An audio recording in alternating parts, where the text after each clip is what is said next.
साथ मैं हूं मदीहा सलीम। मैं हूं मोहम्मद हसन। हेडलाइंस आपने जानी। बुलेटिन का आगाज करेंगे। सबसे पहले आपको बताएंगे 18 रुकनी निगरान काबीना ने हल्फ उठा लिया। सदर आरिफ अलवी ने निगरान वफाकी वज़रा से हल्फ लिया। निगरान वज़ीर आज़म अनवारुल हक काकड़, निगरान वज़राए आला, सिफारतकार और दीगर आला हुकाम तकरीब में मौजूद थे। जलील अब्बास जिलानी को वज़ारत खारजा और अहमद इरफान असलम को वज़ारत कानून का कलमदान मिल गया। मुर्तज़ा सोलंकी वज़ीर इत्तलात और lieutenant general retired Anwar Ali वज़ीर दिफा हैं। डॉक्टर शमशाद अख्तर को खजाना और गोहर एजाज को सनत व तिजारत सौंपा गया है। सरफराज बुगटी वज़ीर दाखिला, जमाल शाह वज़ीर सकाफत और अनीक अहमद वज़ीर बराए मजहबी अमूर हैं। डॉक्टर नदीम जान को सेहत और डॉक्टर उमर सैफ को IT एंड टेलीकॉम की वजारत दी गई है। अहमद तारड़ को मवासलात और शाहिद अशरफ तारड़ को पोस्टल सर्विसेज की वजारत मिली है। मशाल मलिक, ताबिश गौहर, मोहम्मद समी, ब्रिगेडियर रिटायर्ड मुजफ्फर रांझा और मदद अली सिंधी ने भी काबीना से हल्फ उठाया है। निगरान काबीना से मुतल्लिक आपको आगाह कर रहे हैं। सिद्क़े दिल से हल्फ उठाता हूँ कि मैं खुलूस नीयत से पाकिस्तान का हामी व वफादार रहूँगा, कि बहैसियत वफाकी वज़ीर मैं अपने फ़राइज़ व कारहाय मनसबी, ईमानदारी, अपनी इंतहाई सलाहियत और वफादारी के साथ इस्लामी जमहूरिया पाकिस्तान के दस्तूर और क़ानून के मुताबिक और हमेशा पाकिस्तान की खुद मुख्तारी, सालमियत, इस्तेहकाम, यकजहती और खुशहाली की खातिर अंजाम दूँगा, कि मैं इस्लामी नज़रिए को बरकरार रखने के लिए कोशा रहूँगा, जो क़याम पाकिस्तान की बुनियाद है, कि मैं अपने ज़ाती मफाद को अपने सरकारी काम या अपने सरकारी फ़ैसलों पर असरअंदाज नहीं होने दूँगा। इस मुतालिक बात करने के लिए हमारे साथ सीनियर तज्ज़ियाकार सना बुच्चा साहिबा मौजूद हैं। सना बुच्चा साहिबा, बहुत शुक्रिया आपका वक्त देने के लिए। 18 रुकनी काबीना है जिसकी जानिब से हल्फ उठाया गया है, कैसे देखती हैं आप इसको? जी, इनमें something old, something new, somebody who has already been tested, somebody who has already been tried, जो कुछ चेहरे हैं जो हम देख चुके हैं, कुछ चेहरे कुछ और पॉइंट करते हैं, लेकिन निगरान काबीना की निगरानी जो कर रहे हैं वो वही करते रहेंगे। तो ये निगरां जो है, ये निगरां वजीर आजम है, निगरां काबीना है। I find my kitchen cabinet much more interesting. मैं नहीं समझती कि ऐसा कोई काम करने जा रही है ये काबीना, जो पहले कभी नहीं हुआ और ना उनके पास इख्तियारात है। ठीक है, आपने कुछ पोजीशन फिल करनी थी और आपने कुछ चीज़ों को डिक्टेट कराने के लिए कुछ लोग लेने हैं, वो आ गए हैं आपके सामने। लेकिन इस मुल्क में निगरां हो या मुंतखब हो, इक़्तिदार तो जाहिर है और सभी का एक जैसा होता है। कि मुझे ऐसी कोई इसमें ना कोई मेरी कोई इसमें राय नहीं है। ऐसा ठीक है, अपने काम करेंगे, वेल एंड गुड, मीडिया को वो भी बताएंगे, वो सब फॉरेन अफेयर्स भी वो चला लेंगे, इसलिए पे मामला कहाँ जा रहे हैं। लेकिन मुझे नहीं लगता कि इस पर कोई इतनी निगरान सेटअप के ऊपर मुझे कुछ क्वेश्चन मार्क रेज करने चाहिए। मुल्क में जो हो रहा है वो सभी को पता है। ठीक है, सना बुच्चा साहिबा साथ रहेगा। नवीद चौधरी साहब ने भी हमें ज्वाइन किया है, उन्हें भी शामिल गुफ्तगू करते हैं। नवीद चौधरी साहब, बहुत शुक्रिया आपके वक्त का। 18 रुकनी ये निगरान काबीना है जिसने आज हल्फ उठाया है, आप किस तरह से देख रहे हैं इस काबीना को? क्या ये बैलेंस्ड है, आपको क्या लगता है? जी, बैलेंस है या नहीं है इसका अंदाजा तो चंद रोज में हो जाएगा, लेकिन एक दो चीज़ें इसमें नोट करने वाली हैं कि फाइनेंस को बुनियादी अहमियत दी गई है पाकिस्तान की मौसी सूरत हाल को। उसमें हमने देखा कि जनरल मुशर्रफ दौर की governor state bank doctor Shamshad Akhtar साहिबा को वज़ीर ख़ज़ाना बनाया गया है।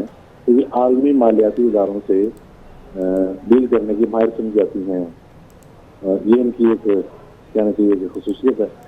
इसके साथ ये भी देखा गया है कि इस अरसे के अंदर अभी यूसुफ साहब ने जिस तरह मुझे लिया तो इलेक्शन कमीशन ने ये भी ऐलान कर दिया है कि 90 दिन में इंतखाबात नहीं हो सकते, 14 दिसंबर तक हल्काबंदियाँ मुकम्मल होंगी, तो 2 महीने फिर आगे। इसका मतलब है ये कैबिनेट कम 6 माह तक चलेगी।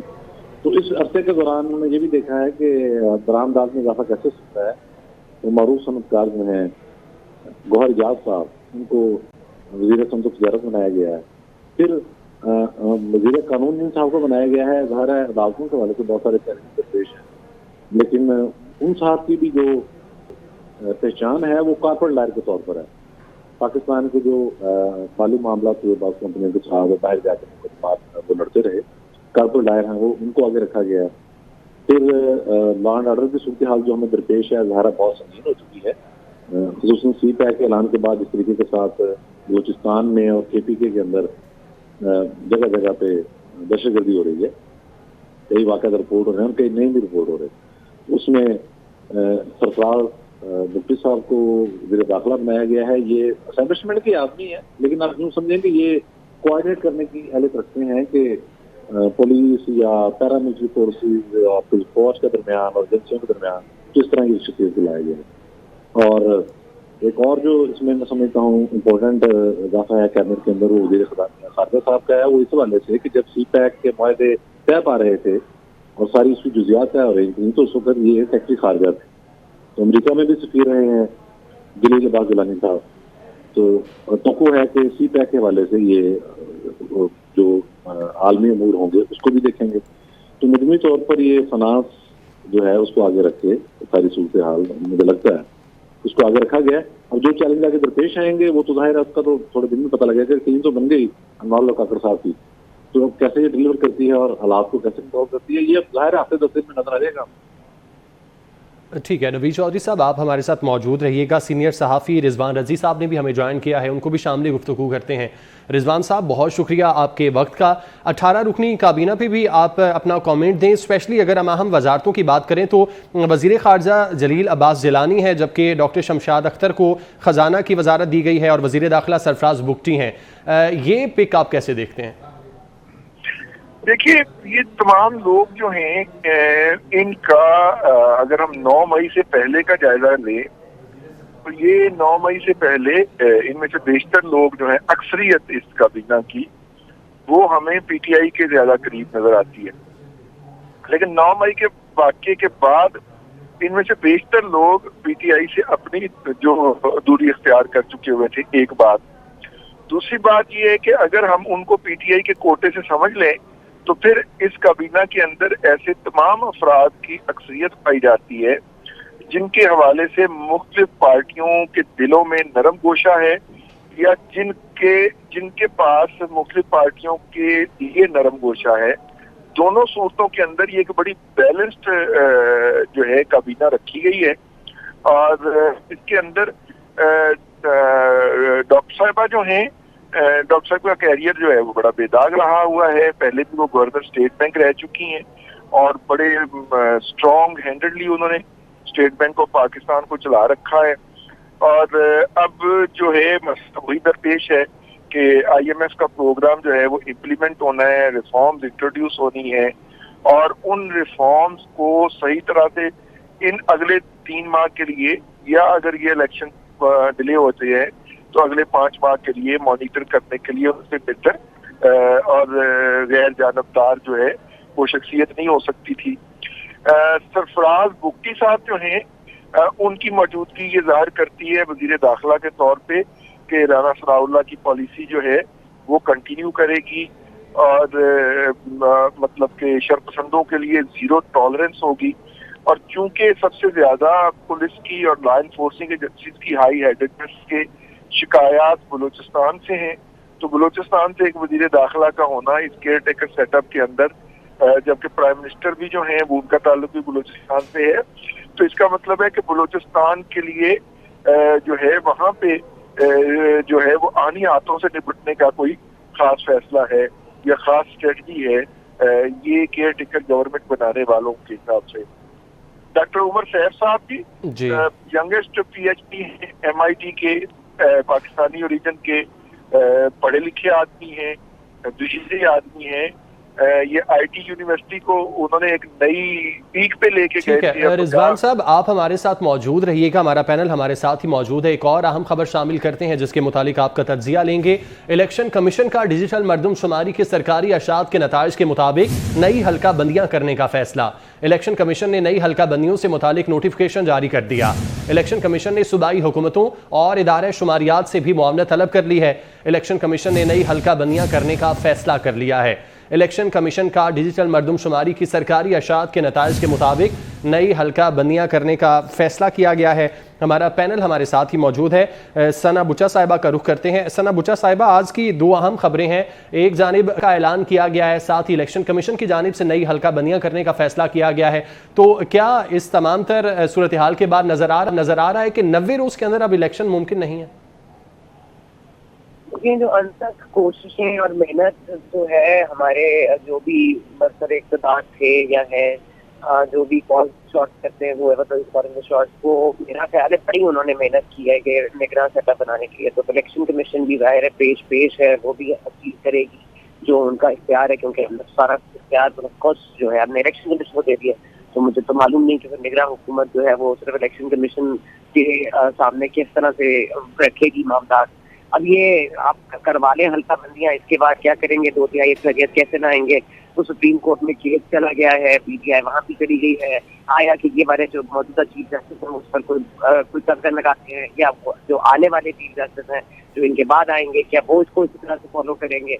इस मुल्क में इलेक्शन का जो नारा लग रहा है और जितनी मेहनत से माशाल्लाह से ढूंढ कर 18 लोगों को जमा किया गया है, और ऐसे मोती हैं सारे के पिरोए गए हैं, वो मुझे तो समझ नहीं आ रहा ये तस्वीर में जो दाने पिरोए हैं ना करना क्या है, इन्होंने क्या करना है, ये किसकी निगरानी करेंगे और कौन से इलेक्शन की निगरानी होगी? अब ये इतनी मेहनत से 3 महीने के लिए बनाया है इनको, क्यों 3 महीने में ऐसा क्या होने जा रहा था जिसके ऊपर इतनी सोच विचार, 12 नाम इधर से 12 नाम उधर से, 6 नाम इधर से 6 नाम उधर से।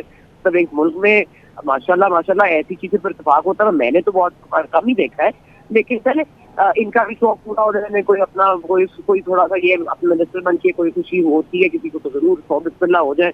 लेकिन इस मुल्क में कोई चेंज आ जाएगा, इस मुल्क में इलेक्शन में कोई चेंज आ जाएगा, इलेक्शन कमीशन अगर इंतखाबात कराने में संजीदा है तो ये हल्का बंदियां अगर हो भी जाए तो फिर आप कैसे इसको आगे लेके जाएंगे? और अगेन अगर एक कोर्ट में चला गया मामला तो उसको कौन रोकेगा उसको डिले करने से?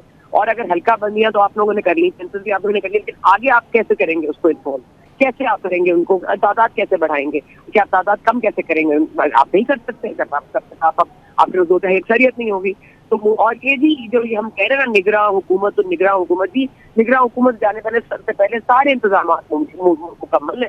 जो आगे 6 महीने भी चल सकते हैं, हिम्मत हुई तो साल भी चला लेंगे, हो सके तो 3 महीने में करा लेंगे, डिपेंड करता है। वो हर चीज के लिए तैयार है, हर दम तैयार है हम किसी भी सिचुएशन का सामना कर सकते हैं। बस इलेक्शन का मत पूछिए, वो किसी से भी मत पूछिए, क्योंकि कोई नहीं बता। ठीक है नवीद चौधरी साहब, आप क्या समझते हैं, नई हल्का बंदियां करवाने का फैसला किया गया है, आने वाले इलेक्शन पर यह किस हद तक असरअंदाज हो सकता है फैसला?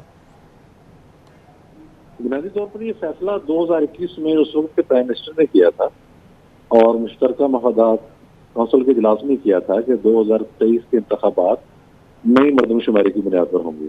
ये था इसका एक पहलू।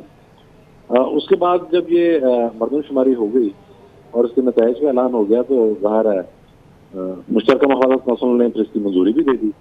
अब मंजूरी जब दे देते हैं तो ये भी एक आईनी तकाजा है। मैं सना साहबा की बात से इस हद तक इत्तेफाक करता हूँ कि यहाँ आइन के नाम पर आइन के साथ खिलवाड़ होता है, लेकिन अब क्या करें, अदालतें भी तो आइन रिलेट करती जा रही है, तो वो रास्ते फिर आइन से ही लोग आइन का नाम लेकर निकाल लेते हैं। तो अब चूंकि मुश्तरका मफादात कौंसिल ने मंजूरी दे दी कि मरदमशुमारी के नताइज की, तो अब हल्का बंदियां होंगी। अच्छा, हल्का बंदियों के हवाले से एक चीज बहुत काबिल इत्मीनान है और मैं समझता हूँ कि वो पूरे मुल्क के लिए खुशाइंद है। हमारे जो साबिक वज़ीर कानून आज़म नज़ीर तारड़ साहब हैं, वो बता चुके हैं कि इन हल्का बंदियों के नतीजे में किसी भी सूबे की एक भी नशिस्त कम नहीं होगी, बल्कि सूबों के अंदर जो हैं वो जिस तरह से आबादी बढ़ी है या कम हुई है, उस हवाले से वहाँ हल्का बंदियां हम करेंगे। और अब उन्होंने डेट भी दे दी है ठीक है, इलेक्शन कमीशन को पाकिस्तान कि हम 14 दिसंबर को ठीक है। नवीद चौधरी साहब आप साथ मौजूद रहिएगा। रिजवान रजी साहब, इससे पहले भी हमने देखा कि पिछली हुकूमत में ये मामला मुश्तरका मफादात काउंसिल में गया था, इसके अलावा MQM के भी अपने तहफ़्फ़ुज़ात थे। आप क्या समझते हैं, अब ये फैसला किया गया है नई हल्का बंदियाँ का, क्या ये इस फैसला पे तमाम जमातें मुतफिक हो जाएंगी अगर नई हल्का बंदियाँ हो भी जाती हैं? देखिए, इलेक्शन इस वक्त सारी पावर जो एग्जेक्टिव थी वो इलेक्शन कमीशन के हाथ में आती थी, और इस वक्त इलेक्शन कमीशन सुप्रीम है। बल्कि अगर सुप्रीम कोर्ट को भी इलेक्शन कमीशन चाहे तो वो इस मामले में से बाहर निकाल सकता है, उसकी इतनी अनलिमिटेड पावर है। पहली बात तो ये। लेकिन एक बात आज और भी इससे पहले डेवलपमेंट हुई है, और वो ये हुई है कि जनाब चीफ इलेक्शन कमिश्नर साहब जो है सिकंदर सुल्तान राजा साहब, वो मिले हैं चीफ जस्टिस ऑफ पाकिस्तान की ख्वाहिश के ऊपर को जाके उनके चेंबर में। और जाहिर है कि जब चेंबर में या कोई भी जज या चीफ जस्टिस किसी अहलकार को बुलाते हैं तो इसका मतलब होता है कि वो छुड़े के लिए बुला रहे हैं, वो किसी अदालती मामले के अंदर नहीं बुला रहे, या उनसे कोई मामलत लेना चाह रहे होंगे, या कोई मुशावरत करना चाह रहे होंगे, या कोई तफसार करना चाह रहे होंगे। वो मुलाकात 2 घंटे चली है। उसके बाद ये चीफ इलेक्शन कमिश्नर साहब वापस तशरीफ लाए हैं। अब इसकी अहमियत इसलिए भी बढ़ जाती है कि PTI के वो वकील हैं आबद जुबैरी साहब। अगरचे वो सुप्रीम कोर्ट बार एसोसिएशन के सदर भी हैं, लेकिन PTI के सदर जनाब इलाही साहब के भी वो वकील रहे हैं, और उसके चेयरमैन इमरान अहमद खान न्याजी साहब के भी वकील रहे हैं। उन्होंने एक पिटीशन फाइल की है जिसमें उन्होंने कहा है कि काउंसिल ऑफ कॉमन इंटरेस्ट के फैसले को नल एंड वॉइड करके और इलेक्शन जो है वो अपने वक्त के ऊपर यानी 3 माह के अंदर अंदर मुनक्कद करने के अहकाम दिए जाएं। उस पिटीशन की समाअत जो है वो मुकर्रर की जा चुकी है मेरे इल्म के मुताबिक। अब वो पिटीशन लगी हुई है, कल या परसों उसकी समाअत एक होनी है, और इधर से चीफ साहब जो है वो इलेक्शन कमीशन को बुला के उनसे मशवरा करते हैं, और इलेक्शन कमीशन उस मीटिंग से उठ के जाता है और ये वाले अहकाम जारी कर देता है।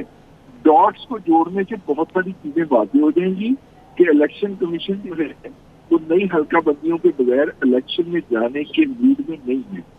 तो ऐसी सूरत के अंदर नवंबर वाले ठीक है, बहुत शुक्रिया रिजवान रजी साहब। नवीद चौधरी साहब हमारे साथ मौजूद थे, सना बुचा साहिबा हमारे साथ मौजूद थी। हमारे पैनल का बहुत शुक्रिया।